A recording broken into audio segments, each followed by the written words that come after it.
Hello বন্ধুরা, প্রীতি লাইফস্টাইলে তোমাদের অনেক অনেক ভালোবাসা। আশা করি তোমরা ভালো আছো, আর আমি খুব ভালো আছি। এই দেখো, আমি চলে এসেছি বিহারের মুলুটি গ্রামে মৈলিক্ষা মন্দিরে।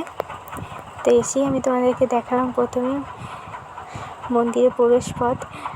আর এই যে সিঁড়ি দিয়ে উঠে এসেই ডান দিকে একটা মন্দির রয়েছে, বজরংবলীর মন্দির। এখানেও পুজো হচ্ছে, একটু পরে আরতি হবে। তো এই যে তার পাশে একটা মন্দির রয়েছে। আর আজকে না বৃষ্টি হয়েছে, সেই জন্য রাস্তাটা একটু ভিজে ভিজে লাগছে। তো এই দেখো, এইদিকে সব দোকান রয়েছে, এখন বন্ধ রয়েছে কারণ অনেকটা রাত হয়েছে সেই জন্য। আর এই যে কালকে আছে যে শ্রাবণ মাসের 3য় সোমবার, সেই জন্য এখানে অনুষ্ঠান হচ্ছে রাত জেগে। এই যে রাত জেগে নয়, হয়তো ছোট ছোট বাচ্চারা অনুষ্ঠান করছে, তো হয়তো এখনই শেষ হয়ে যাবে। তো এই যে কথা বলতে বলতে চলে এলাম মায়ের মন্দিরে। তো চলো দেখায়। আর আমরা ঠিক টাইমে এসেছি, মায়ের আরতি হচ্ছে।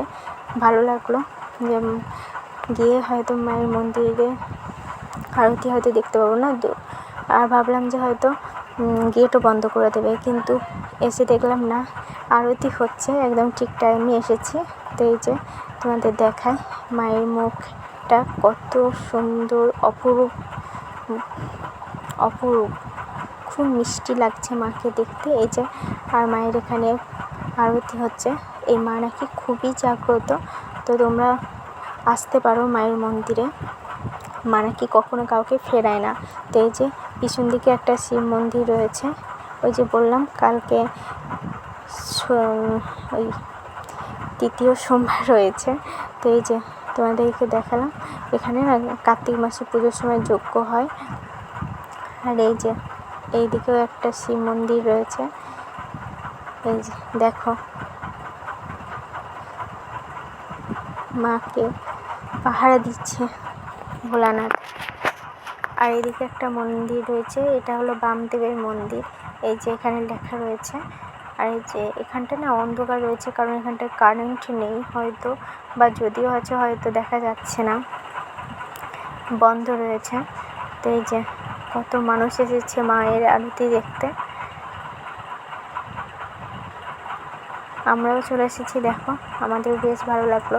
আর মায়ের স্থান মানেই শান্তি, মা মানেই জীবনে অনেক শান্তি, মা মানে অনেক ভালোবাসা। যাই হোক, তো আমরা বেরিয়ে চলে এলাম, বেশিক্ষণ থাকলাম না, কারণ আরতি হয়ে গিয়েছিলো, আমাদের যেতে যেতে শুরু হয়ে গিয়েছিলো সেই জন্য। আর এই যে এই দিকটায় পুরো ফাঁকা, কারণ কার্তিক মাসে যখন পুজো হয় না, তখন এখানে বাজি ফোটানো হয়, আর এদিকে মেলাও বসে। আর এই যে অনুষ্ঠান শেষ হয়ে গিয়েছে, আমরা তাও একটু ভেতরে গিয়ে দেখার চেষ্টা করলাম, দেখলাম পুরো ফাঁকা হয়ে গেছে, তাই আর গেলাম না। তো দেখো বন্ধুরা, তোমাদের ভালো লাগলে অবশ্যই কমেন্ট করে জানিও। Tata, bye bye.